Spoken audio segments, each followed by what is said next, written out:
So far, we've been covering a lot of nitty-gritty details, and I promise you not all accounting is going to be like that. We're actually going to get into a little bit more broad aspects of accounting right now. You see, there's a lot of ways to slice and dice different assets and liabilities and balance sheets, and one of the most common ways is actually based on its long-term lifetime. You see, you want to separate assets from each other because it allows you to compare different industries. For example, if you want to compare Airbnb to Hilton, or Hilton to Hertz Rental Car, or Hertz to an airline company, figuring out how much is current assets and how much is long-term assets is going to help you get insight into their strategies and competitiveness.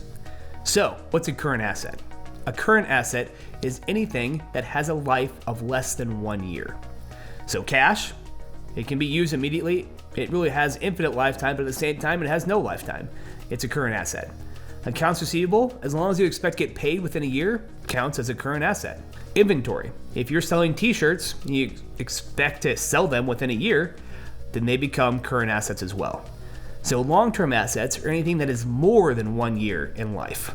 Cars, for example, machines, buildings, really anything that you expect to be able to use for 1 year or more is a long-term asset. So balance sheets are actually ordered from fastest to longest life. So cash is always at the top, then usually accounts receivable, and then inventory, and then some other current assets, and then you get into your long-term assets as the farther you go down the balance sheet. And why they do this, not exactly sure, but it's how it's always been done, so it's how everybody does it. It's kind of just how accounting usually ends up working one way or another anyway.